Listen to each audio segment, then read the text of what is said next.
Halo saudaraku semua, selamat berjumpa kembali dalam Sandi Sularso Channel. Salam sehat semuanya. Kali ini saya akan memuat dalam konten saya, yaitu mengenai apa perbedaan gugatan perdata dan gugatan tata usaha negara. Apa yang dimaksud dengan gugatan itu? Gugatan adalah suatu tuntutan hak yang diajukan oleh penggugat kepada tergugat melalui gugatan di pengadilan. Di dalam gugatan TUN ada jenis-jenis yang dapat diajukan dalam gugatan tersebut, yaitu satu, gugatan mengenai keputusan TUN di bidang pertanahan. Yang kedua, gugatan tentang keputusan mengenai kepegawaian. Yang ketiga, mengenai perizinan, baik dari pemerintah pusat maupun pemerintah daerah. Semua perizinan-perizinan yang diterima oleh penerima pemohon, kalau itu merugikan bagi penerima, tidak terima, bisa mengajukan gugatan ke pengadilan TUN. Yang keempat, yaitu gugatan mengenai keputusan-keputusan TUN mengenai lingkungan hidup. Yang kelima, yaitu keputusan mengenai tender atau dalam ini pengadaan barang dan jasa. Ini pemerintah, kalau siapa yang menang tender akan mengeluarkan surat keputusan. Apabila surat keputusan itu misalnya keliru subjek objek, merugikan dari pemenang tender, ini bisa mengajukan gugatan ke pengadilan tata usaha negara. Kemudian yang keenam, badan hukum. Badan hukum misalnya mendirikan yayasan, maka badan hukum itu harus mendapatkan izin dari pemerintah pusat, yaitu Menkumham. Dan partai politik. Partai politik supaya bisa action di Indonesia harus mendapatkan izin, yaitu dari pemerintah, dari Menkumham dan KPU. Ya. Ini kalau yang mendapatkan surat keputusan tidak terima, bisa merugikan mereka, bisa mengajukan gugatan ke peradilan tata usaha negara. Tidak mengajukan ke pengadilan negeri, tapi di pengadilan TUN. Kalau diajukan ke pengadilan negeri, yang selama ini ada kasus yang mengenai partai politik diajukan ke pengadilan negeri, menurut saya kurang pas, karena itu menyangkut keputusan TUN, harus di pengadilan tata usaha negara. Kemudian keputusan yang menyangkut tentang keputusan yang dikeluarkan dalam tugasnya oleh kepala desa dan perangkatnya. Ini kalau yang menerima merasa dirugikan oleh keputusan yang dikeluarkan tersebut, bisa mengajukan gugatan ke peradilan tata usaha negara. Selanjutnya, 8, surat keputusan yang dikeluarkan oleh kepala daerah. Ya, misalnya saja levelnya di sini adalah pemerintahan daerah, ya, bisa gubernur, bisa bupati, bisa wali kota, bisa pejabat-pejabat, ya, instansi vertikal yang ada di daerah, yang diberikan kepada warga masyarakat di daerahnya. Apabila itu surat keputusan itu merugikan, atau yang terima surat keputusan itu tidak terima karena ini menyangkut masalah kerugian pribadi dalam tugas usahanya, maka bisa mengajukan gugatan ke Pengadilan Tata Usaha Negara. Banyak sekali surat keputusan keluar oleh kepala daerah ini yang menyangkut pengangkatan pegawai daerah, misalnya keputusan yang menyangkut perpindahan tugas dari ASN-nya, terus keputusan-keputusan mengenai perizinan pembukaan pertambangan, galian SIM misalnya, dan sebagainya. Ini kalau yang menerima merasa dirugikan oleh keputusan kepala daerah ini dalam menjalankan tugasnya, bisa mengajukan gugatan ke Pengadilan Tata Usaha Negara. Selanjutnya, apa yang diminta dalam gugatan di Pengadilan Tata Usaha Negara? Ini jelas, orang menggugat pasti apa yang diminta itu harus jelas dulu. Apa ya yang saya minta ini? Kalau dalam tun, ya, di dalam gugatan itu bahwa surat keputusan yang diajukan gugatan itu dinyatakan tidak sah atau batal, ya, tidak sah atau batal. Ya. Surat keputusan itu kalau dikabulkan oleh hakim, diterima dalam putusannya, maka nanti dalam eksekusi putusan itu pejabat yang mengeluarkan surat keputusan ini harus mengeluarkan keputusan baru, harus dikembalikan kepada posisi semula, ya, dikembalikan pada posisi semula sebelum digugat. Nah, itu kalau dalam tun nyatakan tidak sah atau dibatalkan keputusan yang dikeluarkan oleh badan pejabat tun itu yang digugat itu. Kalau dalam hukum perdata, apa yang diminta? Yang diminta kalau dalam gugatan perdata itu masalah kerugian.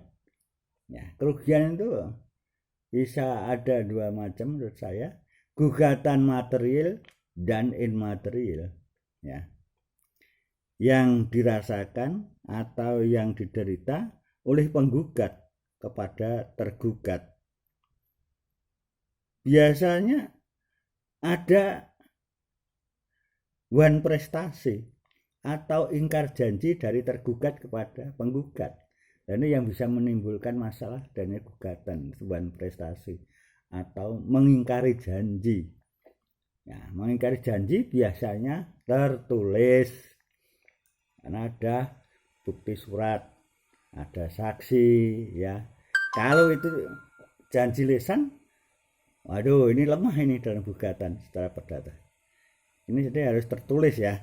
Kalau perdata ada bukti-buktinya secara tertulis dan ada saksi-saksinya, ya. Selanjutnya,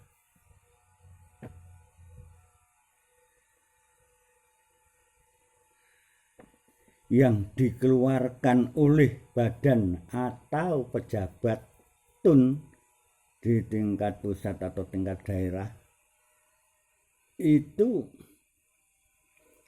surat keputusan itu mempunyai sifat-sifat. Yang pertama yaitu real, ya, sifat real surat keputusan itu. Keputusan itu nyata-nyata ada, buktinya ada, subjeknya dan objeknya jelas dalam keputusan itu.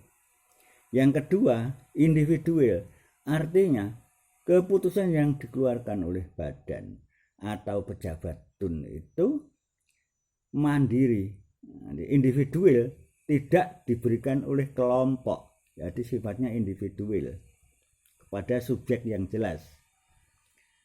Yang ketiga yaitu final. Artinya surat keputusan itu tidak menunggu disahkan oleh pemerintah yang lebih tinggi atau pejabat yang lebih tinggi, ya, bersifat final. Surat keputusan dikeluarkan bisa langsung dijalankan. Kalau masih menunggu belum final, Ya, surat keputusan itu belum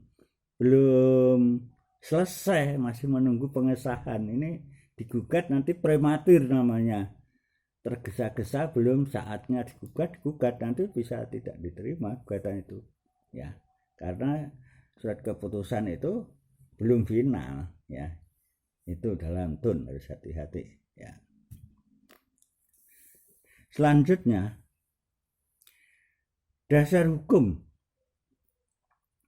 mengenai gugatan pengadilan tata usaha negara itu diatur dalam Undang-Undang Nomor 5 tahun 86 tentang pengadilan tata usaha negara ya, dalam pasal 54 ya.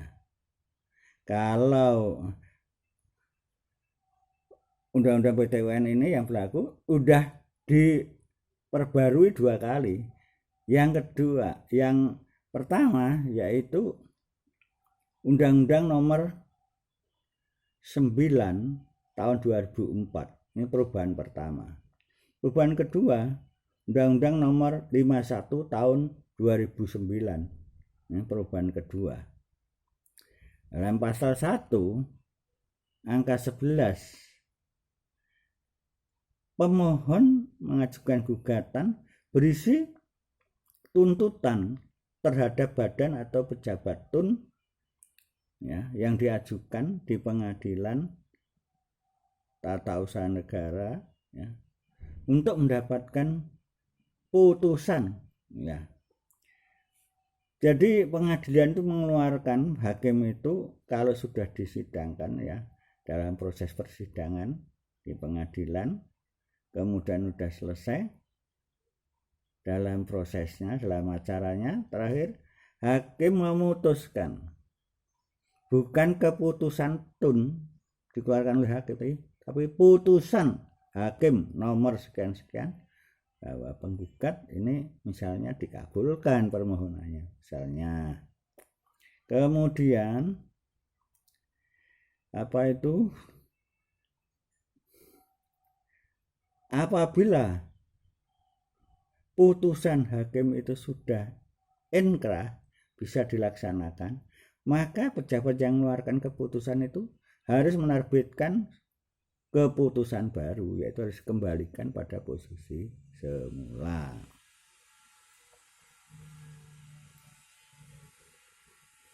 Jadi keputusan tun itu untuk badan atau pejabat tata usaha negara, yaitu ASN dalam tugasnya. Tapi hakim itu putusan ya. Kalau aparatur pemerintah tingkat pusat dan daerah itu adalah mengeluarkan surat keputusan tata usaha negara. Tapi kalau hakim itu putusan hakim demi keadilan berdasarkan ketuhanan yang maha esa ya, enggak harus dibacakan dan putusan itu ya, sebagai dasar untuk memutuskan apa, dibacakan di situ, kemudian hakim mengeluarkan putusan ya. Nah, dalam pengadilan tata usaha negara ini dari tingkat pertama ada banding, ada kasasi, dan ada peninjauan kembali PK. Kalau ada bukti baru, novum. Apa yang maksud novum? Bukti baru ketika diajukan persidangan, bukti ini sudah ada namun belum ditemukan. Tapi kalau bukti baru ini baru dibuat, ini bukan novum. Novum ini sudah ada tapi belum ditemukan. Kalau ditemukan baru ini bukti baru, bisa diajukan ke pengadilan dalam peninjauan kembali. Dalam perdata, dalam hukum perdata, dalam acara perdata maksud saya, sama. Tingkat pertama banding ya, kasasi ya, dan PK sampai tertinggi yaitu di Mahkamah Agung. Kalau perdata itu dasar hukumnya ada dalam HIR 118 ya, pasal 118 dan seterusnya, ini hukum acaranya.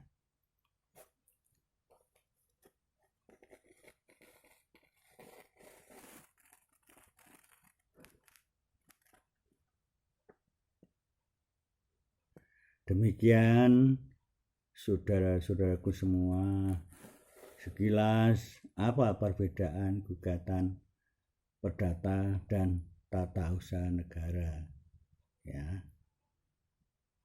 Ini nanti bisa saya kemukakan lagi dalam produk selanjutnya dalam melanjutkan ini. Jadi yang digugat dalam tun dan perdata itu berbeda. Perdata itu kerugian, kalau tun itu mohon untuk dinyatakan tidak sah atau batal sebagai putusan itu, ya. Ini hampir sama hukum acaranya tapi berbeda, hampir sama tapi berbeda, ya. Landasan hukumnya juga berbeda. Tapi kalau saudara sekalian sebagai lawyer, ini harus dikuasai landasan-landasan hukumnya, pasal-pasalnya dalam acara perdata maupun acara dalam peradilan tata usaha negara. Demikian saudara sekalian, terima kasih. Saya mohon saudara sekalian yang saya cintai, kalau mengikuti dari apa yang saya paparkan ini, saya mohon untuk like dan subscribe bagi yang belum. Kalau yang sudah, mohon like. Demikian, terima kasih saudara sekalian, sampai jumpa pada produk yang akan datang. Thank you.